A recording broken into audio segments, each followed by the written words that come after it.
फिर राजा बेटा आज बात करेंगे सेल मेम्ब्रेन की। ठीक है जी, आपको पता है कि हम पिछले लेक्चर से सेल मेम्ब्रेन की बात कर रहे हैं और सेल मेम्ब्रेन के इस पिछले लेक्चर में हमने कुछ बातें कर ली थी सेल मेम्ब्रेन के बारे में, आज और देखेंगे उसको। अच्छा, अब तक इस यूनिट में हमने टेक्निक्स पढ़ ली है, ठीक है, सेल वॉल पढ़ ली है, ठीक है, सेल वॉल की कंपोजिशन देख ली है, सेल वॉल के फंक्शन देख लिए हैं। आज सेल मेम्ब्रेन डिस्कस किया जाएगा। कल मैंने आपको कुछ बातें बताई थी सेल मेम्ब्रेन के बारे में, जैसे कि सेल मेम्ब्रेन को फर्स्ट किसने ऑब्जर्व करा था, कौन से साइंटिस्ट थे वो जिन्होंने इसको ऑब्जर्व करा था? जी, रॉबर्ट शॉन ने सबसे पहले इसको ऑब्जर्व करा था, शॉन। ठीक है जी। अच्छा, उसके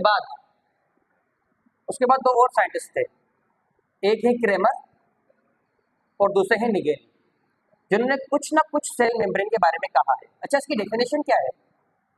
सेल मेम्ब्रेन की डेफिनेशन बता सकते हो आप? It is an outer boundary, ये एक आउटर बाउंड्री होती है जिसका काम ये है कि सेल के इंटरनल एनवायरनमेंट को एक्सटर्नल एनवायरनमेंट से सेपरेट करना।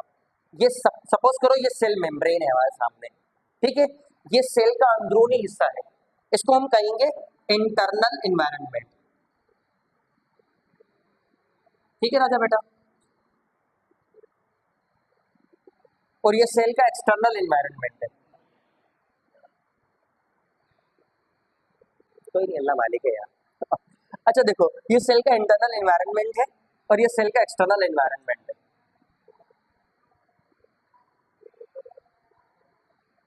ठीक है जी। अच्छा, अब सेल के इंटरनल एनवायरनमेंट को एक्सटर्नल एनवायरनमेंट से सेपरेट रखने की जिम्मेदारी ना हमारी प्यारी सी सेल मेम्ब्रेन की होती है। ठीक है, सेल मेम्ब्रेन जो है वो इंटरनल एनवायरनमेंट को एक्सटर्नल एनवायरनमेंट से सेपरेट करती है। ये बात आपको याद रखनी है। तो इसको हम कहते हैं outer boundary which keep separate what, external environment from internal environment. External environment short लिख लेते हैं, फ्रॉम इंटरनल एनवायरनमेंट। ये बात तो आपको याद रखनी है इसके बारे में। ठीक है। अच्छा, सेल मेम्ब्रेन ना क्वाजी फ्लूइड है। क्वाजी फ्लूइड का मतलब ये होता है कि आधा सॉलिड आधा लिक्विड जैसा। वेरी गुड, जैसे कि जेल, क्वाजी फ्लूइड,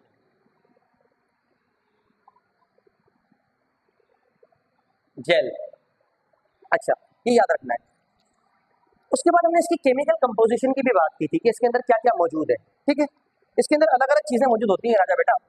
अच्छा, अगर हम केमिकली देखें तो इसकी केमिकल कंपोजिशन ये है, केमिकल कंपोजिशन।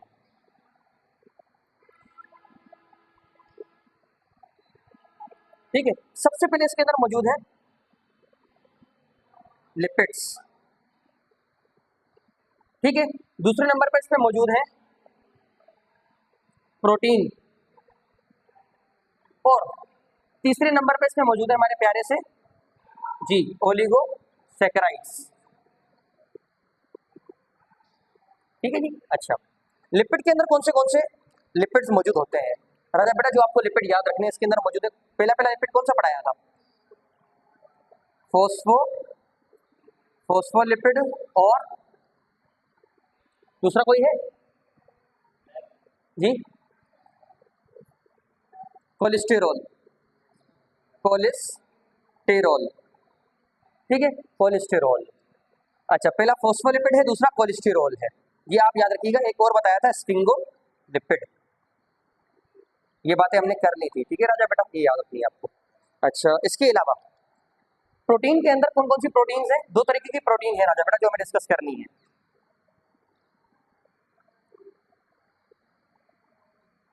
जी, एक प्रोटीन पेरिफेरल प्रोटीन होती है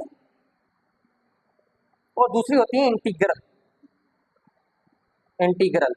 पेरिफेरल प्रोटीन का मतलब क्या है? देखो, पेरिफेरल प्रोटीन ऐसी जो कि या तो सेल के अंदर वाले साइड से अटैच्ड है सेल मेम्ब्रेन पर, या तो सिर्फ बाहर से अटैच्ड है, किनारों पर अटैच्ड है जी पेरिफेरल, जो कि आर पार हुई हुई है इस तरीके से, वो है इंटीग्रल प्रोटीन।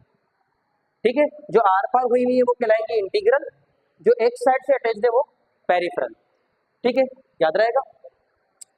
फोस्फोलिपिड के बारे में कल मैंने बताया था कि ये एक ऐसे टाइप का लिपिड है जिसमें हेड और टेल दोनों रीजन मौजूद होते हैं। ठीक है जी, हेड एंड टेल दोनों रीजन मौजूद होते हैं। इसका जो हेड है वो क्या होगा? Hydrophobic, hydrophilic? Hydrophilic, and tail जो होगी वो क्या होगी, हाइड्रोफोबिक। ये थोड़ा याद रखिएगा, मैं आपको इससे कुछ रिलेट करूंगा कुछ बातें इससे, ठीक है। अच्छा, कोलेस्टेरॉल, कोलेस्ट्रॉल का काम क्या है वो भी हम देखते हैं। कोलेस्ट्रॉल एक कॉम्प्लेक्स टाइप का स्टीरॉइड है, ठीक है जी। अच्छा, इसके अलावा ओलिगोसेकेराइड्स भी है इसके अंदर। ओलिगोसेकेराइड कौन से बताए गए थे, याद है? ओलिगोसेकेराइड कौन कौन से बताए थे? ग्लाइकोकेलेक्स, एक याद रखो, ग्लाइकोकेलेक्स। इसका काम क्या है वो भी हम याद रखेंगे। ये से धागों की तरह ऐसे मौजूद होते हैं सेल मेम्ब्रेन पर, ये ग्लाइकोकेलेक्स, ये है ग्लाइकोकेलेक्स, ठीक है। वन बाय वन सबको देखते हैं। फोस्फोलिपिड, राजा बेटा फोस्फोलिपिड के बारे में एक बात याद रखनी है कि ये एक ऐसे टाइप का कंपाउंड है जिसके अंदर दो पार्ट्स होंगे, एक हेड होगा और दूसरी टेल होगी। हेड क्या होगा इसका, हाइड्रोफोबिक या हाइड्रोफिलिक, हाइड्रोफोबिक, और ये बात हो गई गलत, हाइड्रोफिलिक।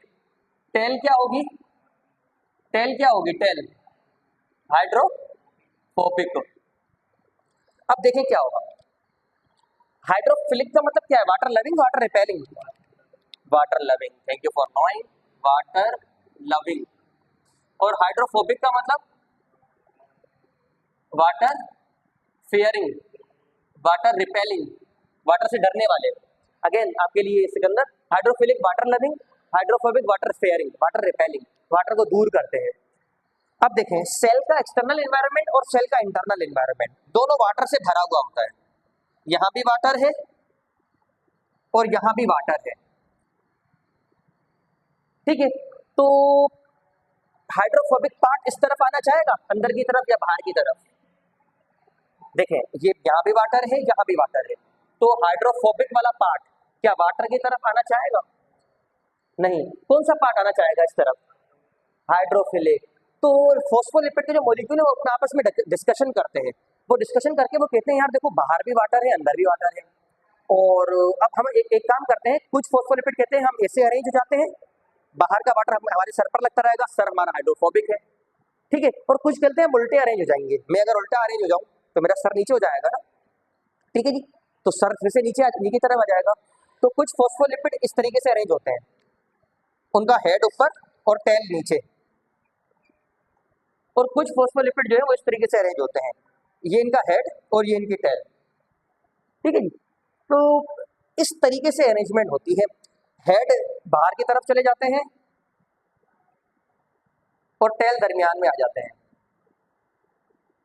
ये जो अरेंजमेंट है ना इसे हम लिपिड बाइलेयर कहते हैं, लिपिड बाइलेयर कहा जाता है, ठीक है। क्योंकि इसमें दो लिपिड आ गए ना, इस टाइप की मेम्ब्रेन को लिपिड बाइलेयर कहा जाता है, ठीक है। आगे बढ़े, इसमें कोई सवाल है? चले जी, लिपिड बाइलेयर। अच्छा राजा बेटा ये तो फॉस्फोलिपिड का काम हो गया। प्रोटीन जो है ना, प्रोटीन या तो थ्रू आउट द मेम्ब्रेन मौजूद होंगी, ऐसी काइंड की प्रोटीन को राजा बेटा हम इंटीग्रल प्रोटीन कहेंगे, इंटीग्रल, या तो एक साइड से मौजूद होंगी। ये हमारी प्यारी सी जो प्रोटीन है वो पेरिफेरल प्रोटीन है, ठीक है। देखेंगे अलग अलग काम है इनके। Integral peripheral protein, cholesterol, cholesterol का काम सिर्फ ये कि ये फ्लूइडिटी मेंटेन करता है। फ्लूइडिटी का मतलब ये है कि ये सेल मेम्ब्रेन जो है ना जेल की तरह है, वो जेल लाइक नेचर इसकी इसी वजह से मेंटेन है बिकॉज इसके अंदर कोलेस्ट्रॉल मौजूद है, ठीक है जी। ये कोलेस्ट्रॉल का काम है, फिर कोलेस्ट्रॉल जो है फ्लूइडिटी मेंटेन रखेगा, ठीक है जी। चलो आगे बढ़ते हैं। सेल मेम्ब्रेन को लेकर के ना कुछ मॉडल दिए गए हैं, ठीक है। इसकी नेचर कैसी है उसके लिए कुछ मॉडल है। दो मॉडल है राजा बेटा जो हम पढ़ेंगे, मॉडल, ठीक है। एक मॉडल को सैंडविच मॉडल कहा जाता है और दूसरे मॉडल को फ्लूइड मोजाइक मॉडल कहते हैं, फ्लूइड मोजाइक। भाई सैंडविच मॉडल के अकॉर्डिंग ये है कि जो लिपिड और प्रोटीन है वो सैंडविच की फॉर्म में अरेंज है, ऊपर लिक्विड और बीच में जो है प्रोटीन अरेंज है, ठीक है। फ्लूइड मोजाइक मॉडल जो है इसके अकॉर्डिंग ये है कि लिपिड का समुंदर है और प्रोटीन इसमें जो है आइसबर्ग की फॉर्म में मौजूद है, ठीक है। टाइम की थोड़ी पाबंदी है, इनकी बात हम जो है नेक्स्ट लेक्चर में करेंगे। आज हमने सिर्फ सेल मेम्ब्रेन और इसके अलावा मॉडल की बिस्मिल्लाह की है, कंप्लीट नहीं की है, ठीक है। कोई सवाल?